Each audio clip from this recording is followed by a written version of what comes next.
when we look at this body graph, the lower part here is all a part of pure tribal circuitry. This up here is Wa mechanics, that one ring to rule them all, so to speak, as in the person that is large and in charge and the person that controls.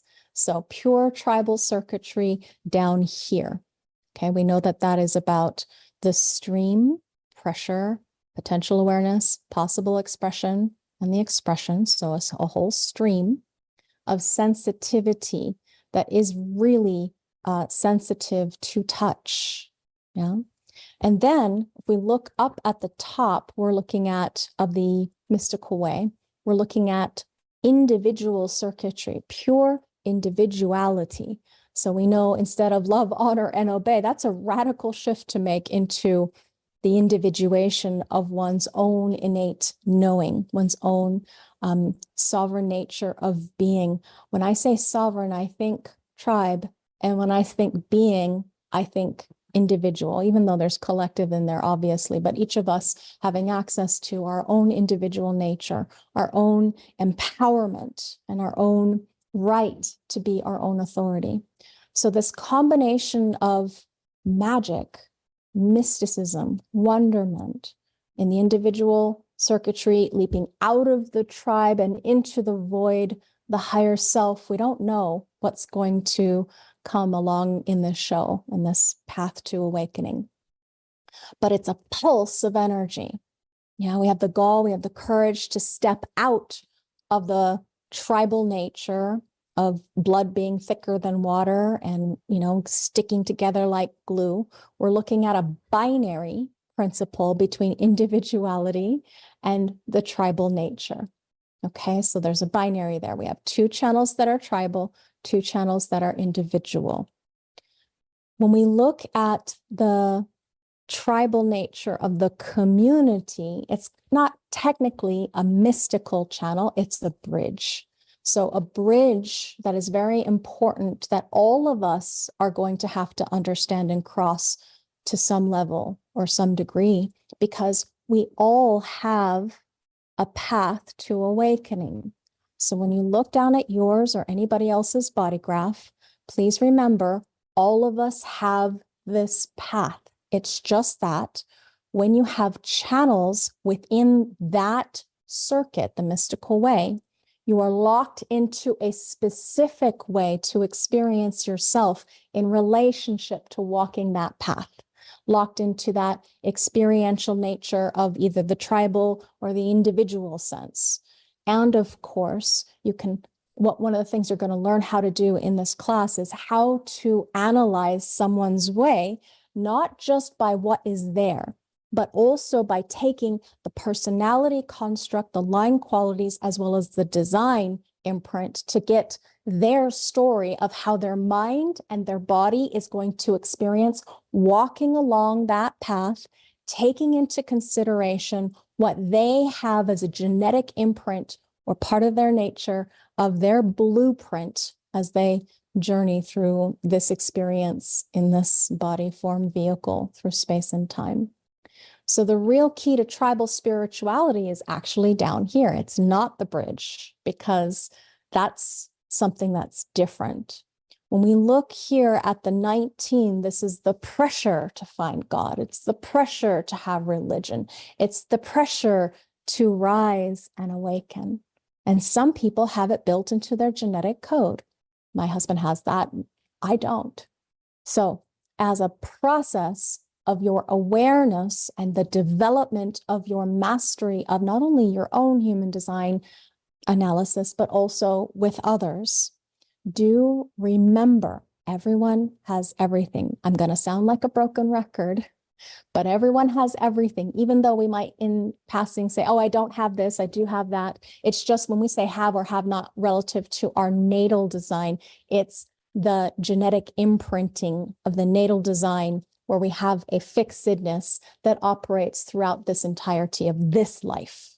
And that's where we find sometimes part of the life work, you got to cross of the four ways, it's part of their core essence, their grounding imbalance, either conscious or unconscious, right? Because this is the gate of approach. Or It might be just a nuance and subtlety and accent, and yet still, when it comes together and meets the 49, now we have something concretized in the life, potentially fixed in nature, depending on what planetary activation they have within this channel. So here, the real key to tribal spirituality, oh, how I like that, the mystical channel that is tribal. Here, a mystical channel that's tribal, then we cross a bridge, then we get to the mystical channel that's individual, and the channel of awakening, design focused on higher principles, speaking to higher principles. Okay, so the moment that you are speaking from your identity, your nature, you're as awake as Buddha. The moment that you love yourself unconditionally, you are someone who has that capability.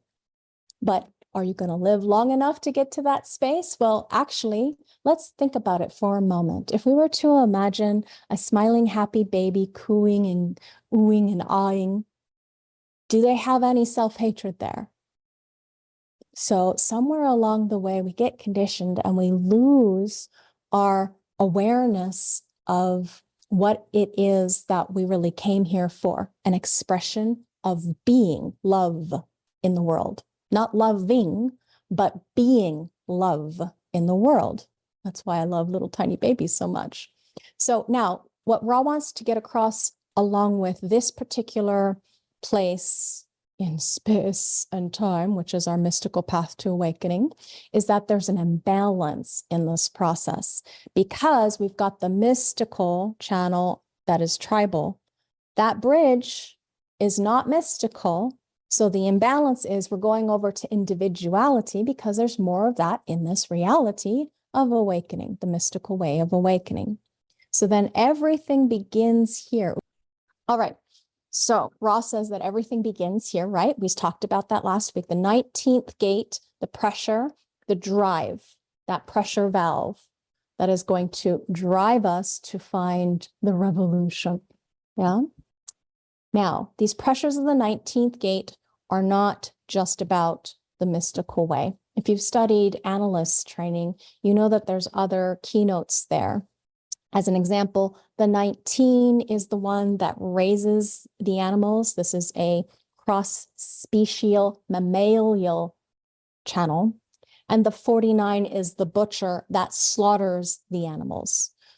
49 being about divorce. You know, there's all these multidimensional keynotes depending on what context we're talking about, what we're analyzing.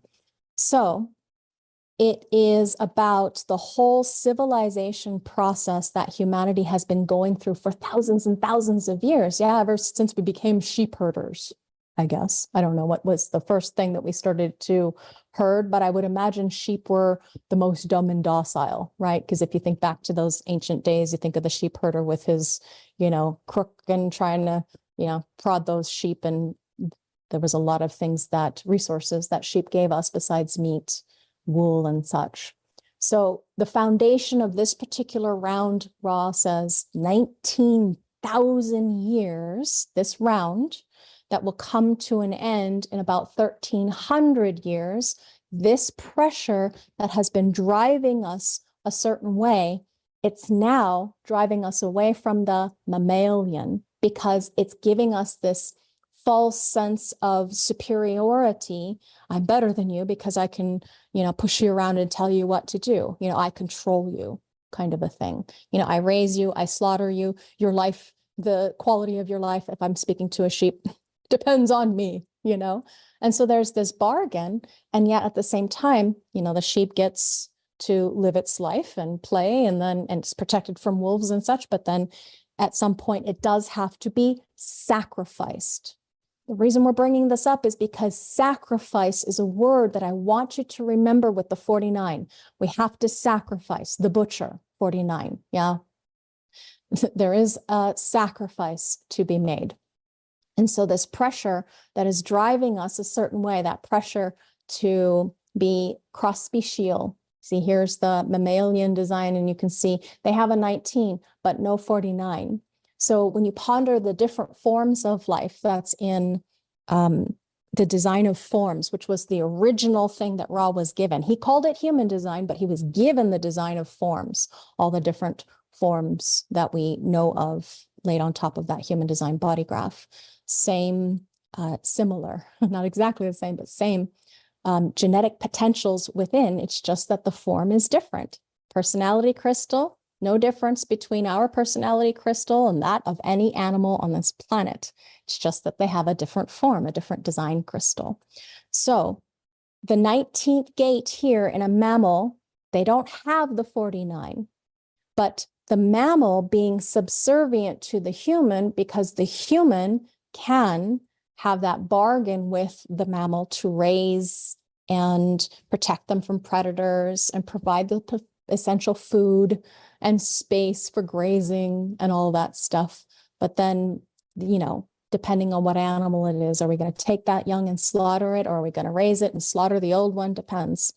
We're going to have this drive to be able to have the animals be a part of our nature of being cut off. And you already see that a lot of people having problems with either the digestion of meat, not wanting to sacrifice anymore or kill in order to sustain their own viability, one of the arguments of vegans or vegetarians. And so the sacrifice gate, remember, it's pulling off from the 19. This is the butcher. You've got a lot of territorial potential awareness here in the solar plexus. So the 49th gate takes advantage of the food resources that are there. I'll kill that food source in order to feed my family, in order to feed our stomachs. That is what the 49 is there for. So what happens when people are squeamish about killing? You have generations, legions of people that can't take care of themselves because, well, maybe when push comes to shove, that some of them will be able to, but who else is out there has killed something in order to eat it? Closest I've come to is fishing. That's it. And you would usually, as a kid, let my dad club it on the head and kill it. And, you know, hunting or trapping pigs as I was a kid. I would help dad skin the pig, but just holding it. I wouldn't do the skinning part, you know, it's squeamish. So when it comes to the capability for all of us, our food supply and our food sources to be able to provide for ourselves, we've had dependencies for so many years now, especially the more that people moved into cities rather than back to nature or out into the country. So what the mystical way is showing us, this is very primal down here, is a rising up above the mammalian domain. So the mystical processes with this pressure that we're all here for is to be able to turn the mammalian world into a lesser form. There's the egoism of I'm better than you. And that's one of the reasons why it's important. Now we're talking about not self, of course. It's important if you are going to sacrifice, particularly mammalian meat, if you're going to eat that meat, to honor the nature of the spirit of the other who gave up its life to you. It's one of the reasons why they say, and meat back in the day, it wasn't a daily, every meal thing. It was something that was more of a communal thing, you know, celebratory thing in many cultures. And here is where we have the capability to digest meat healthfully if we have that whole channel. If you don't have that whole channel genetically imprinted in your design, you may have a weak stomach. You got a 19 and you don't have the 49, 37, 40. Ra says in some of his trainings to be very careful about eating red meat alone because you don't have the digestive fire. And he said he saw that it could lead to all kinds of problems, cognitive problems. So he's talking about the not self-consciousness when it comes to, lording it over, domination and submission thing, tribal business. So to see ourselves as something special, I'm better than you, that something is somehow we have been endowed with these great force of control, dominate, force to submit by killing, by sacrificing. Whatever the great force that you pray to, usually these sacrifices would be done in context with, okay, we're celebrating this festival, which is to pray to our God and thank them for the feast, but we're actually sacrificing in honor of the name of the god, and then also offering that food to the god before taking it in. So there was a whole ritual thing. Ritual is a good word for tribal business. And we've lost that along the way. We don't have that same kind of indoctrination into how to eat, because now it's a very different world. We're not within our own little tribes. We have these collective movies and TV shows, and we're not being raised by that little small family anymore, or even nuclear family, if I'm saying that correctly. The gate of sacrifice, 49. This is the first level, again, above the mammalian. So all themes of sacrifice, as we go through the process of looking at the mystical way, as we evolve through it, sacrifice is going to be fundamental to how we discuss this mystical way, because it's at the bedrock. It's the most primitive of all our world religions. If you think back to, if you're any kind of history buff or even movie buff, because they still, put it in there to this day, having to sacrifice and lay the entrails out on the altar and read the entrails, or whatever the case may be. That is what we were in the seven-centered reality.